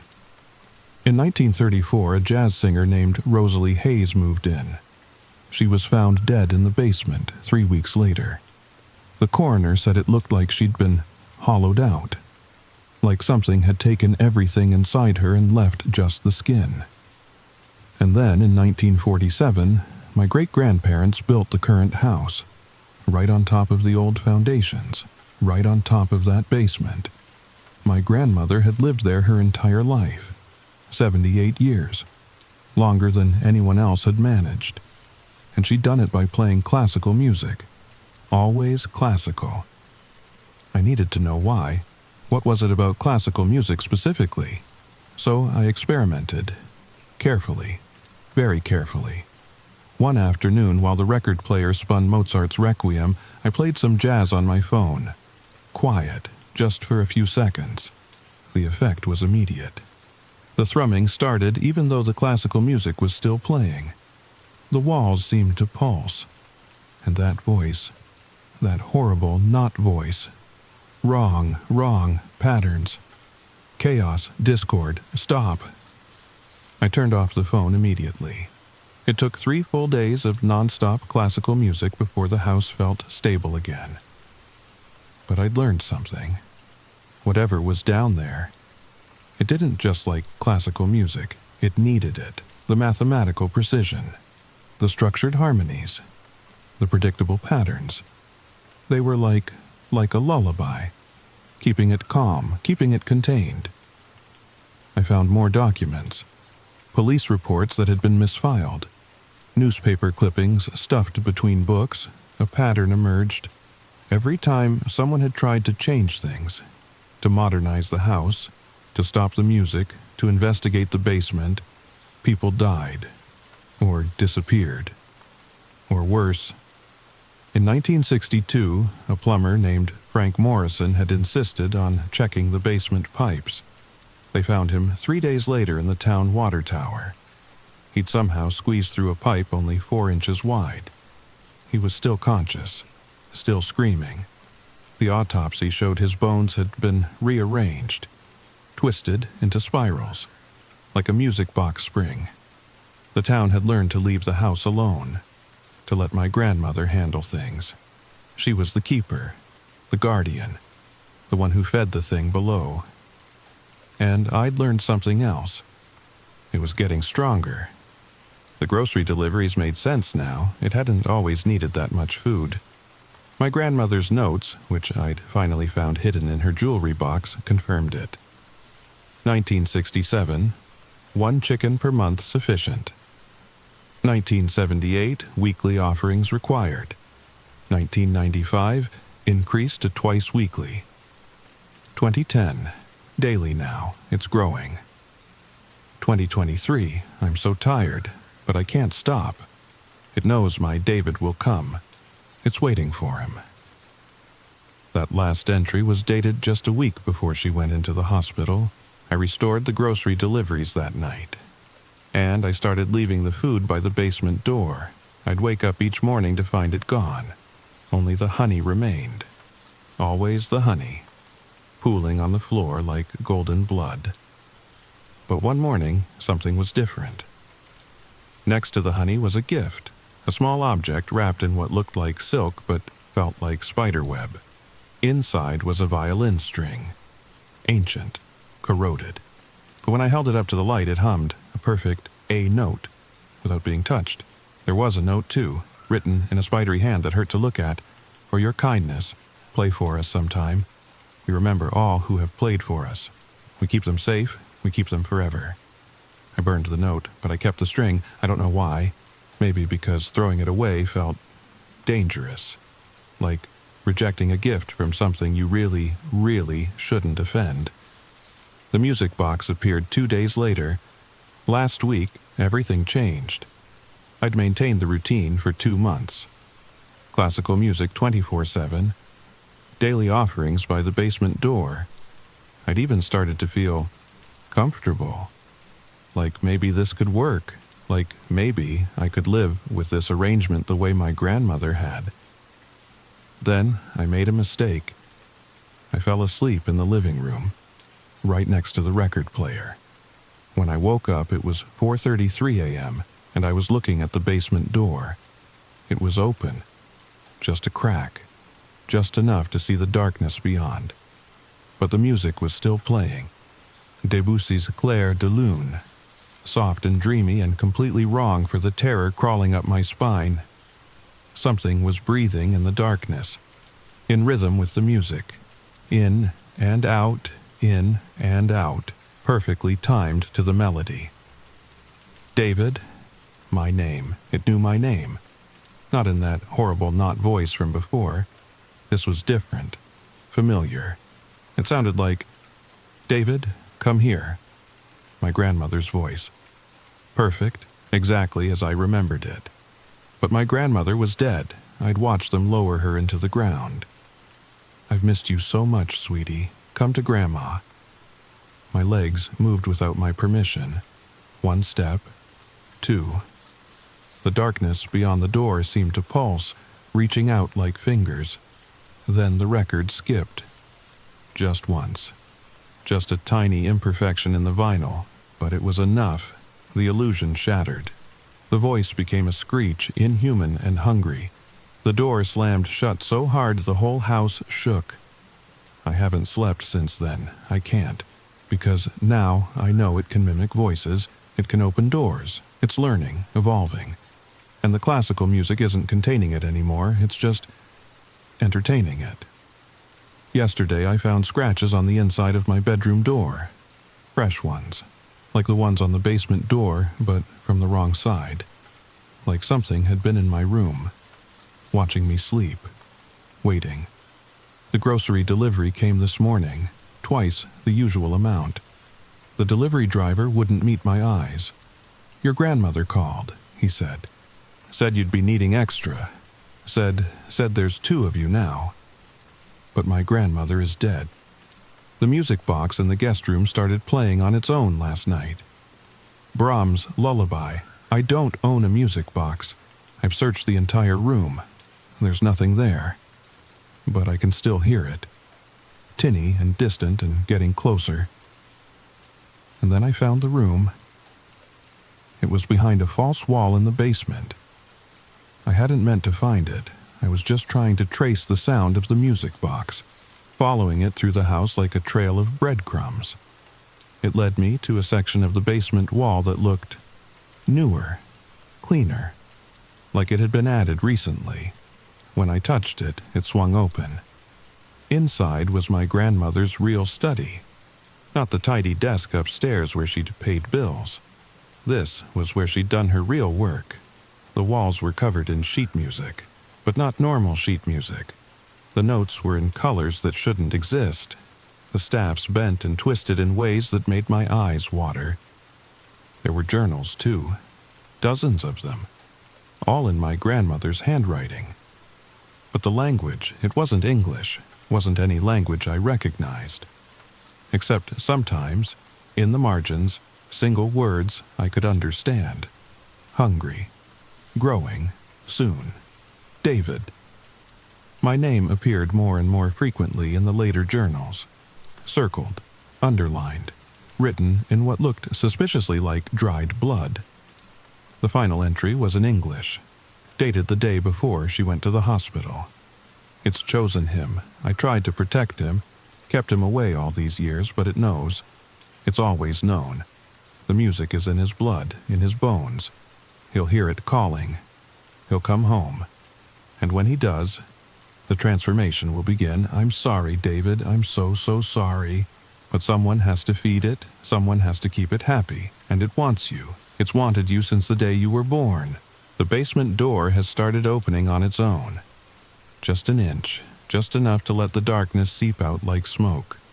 I've put a chair against it, then a bookshelf, then the refrigerator. But every morning they're moved aside, arranged in a perfect semicircle. Like an audience. And the worst part, I've started to understand it. The thing in the basement. It's not malevolent, not exactly. It's just hungry. Hungry for sound, for patterns, for the mathematics of music. It's been starving for so long, feeding on the same classical pieces over and over. It wants more, needs more. And it's been so patient, so very patient, waiting for someone who understands, someone who can feed it properly, someone like me. I know what you're thinking. Why don't I leave? Why don't I just run? Because it won't let me. Every time I try to pack, Chopin's Funeral March starts playing, even though I don't own that record. Every time I walk toward my car, the house fills with Wagner's Ride of the Valkyries, so loud the windows shake. And when I finally made it to the front door last night, every speaker in the house, the TV, my laptop, my phone, even the old radio in the kitchen, they all started playing different symphonies at once. a cacophony of classical music that brought me to my knees. And underneath it all, that voice, "We're not finished yet, David. The performance has just begun." So I'm trapped here, in this house, with this thing, and the classical music plays on. But here's the truly terrifying part, the part that keeps me awake at night even more than the sounds from the basement. I'm starting to like it. The music is beautiful, more beautiful than ever before. I can hear things in it now, layers and patterns I never noticed. Sometimes, when I close my eyes, I can see the music. Golden threads weaving through the air. Geometric patterns that make perfect sense even though they shouldn't exist. And sometimes, just sometimes, I catch myself humming along to melodies I've never heard before. Complex harmonies that make my throat burn and my teeth ache.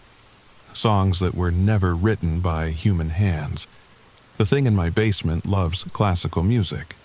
And I think it's teaching me to love it too. The basement door is open now. Wide open. I can see the stairs descending into darkness. And there's music coming from down there, not from any speaker, not from any instrument I recognize. It's the most beautiful thing I've ever heard. I'm going down there. I have to. The music is calling me. My grandmother is calling me. She says she's been waiting. They've all been waiting. All the musicians who came before. All the ones who finally understood. If you're listening to this, if you can hear me, don't come looking. Don't buy this house when it goes on the market. And whatever you do, don't stop the music. It doesn't like it when the music stops. Can you hear it now? That melody underneath my words. It's been there the whole time. Waiting, listening, growing stronger with every note. And if you've made it this far, if you're still listening, then I'm sorry. Because now it knows you're there. Sweet dreams. Did you hear it? That last note? The way it seemed to linger just a little too long? That's how it starts. First, you notice the music. Then you notice the silence between the notes. And then you realize the silence is breathing. Tell me, what's that sound coming from your basement? And why did it just start playing Pachelbel's Canon?